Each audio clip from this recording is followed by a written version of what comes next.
আসসালামু আলাইকুম। কেমন আছেন আপনারা? আশা করি ভালো আছেন। আলহামদুলিল্লাহ আমিও ভালো আছি। তো আজকে আমি একটা নতুন রান্না করব।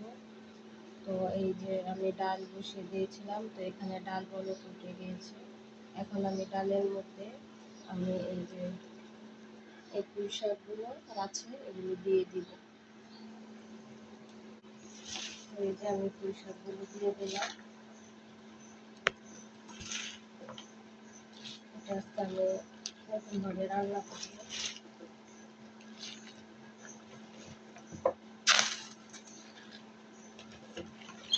এরকমভাবে আমি আগে রান্না করিনি, এই প্রথম।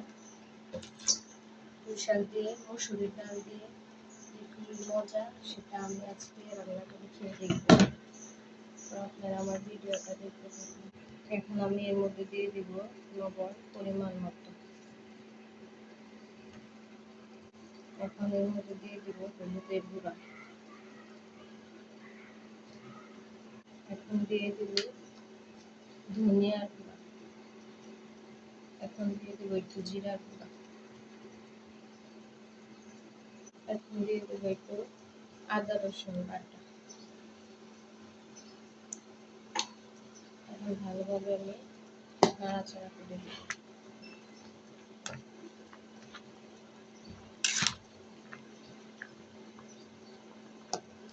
আমার পাশেই থাকুন আপনারা। এখন আমি কয়টা কাঁচামরিচ কেটে দিয়ে দিব, এই যে দিয়ে দিলাম।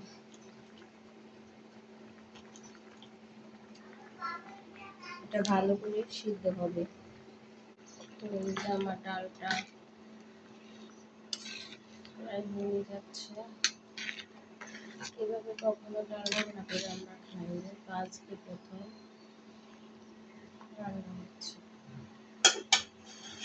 তো কে কে আপনারা এইভাবে খান কমেন্ট করে জানায়।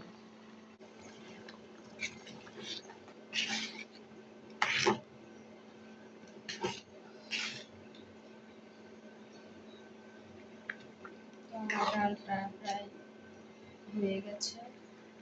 আর এখানে আমি পেঁয়াজ রসুন কাঁচামরিচ কেটে রেখেছি। আগে থাকতে কাঁচামরিচ দিয়ে দিয়েছি। এখানে পেঁয়াজ রসুন দিয়ে ডালটা বাগার দিব। তো এখানে আমি এই যে কড়াই গরম হয়ে গেছে, এখন আমি তেল দিয়ে দিব।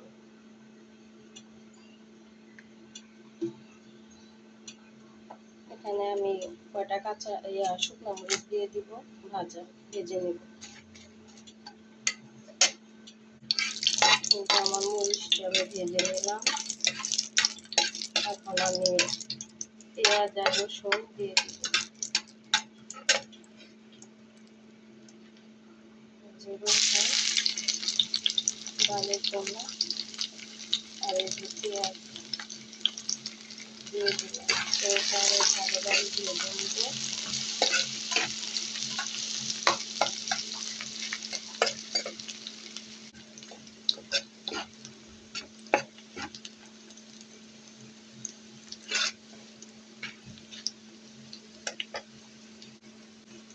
এই যে আমার পেঁয়াজটা ভাজা হয়ে গেছে। এখন আমি এটা ডালের মধ্যে দিয়ে দিব। এখানে আমার ডালও হচ্ছে।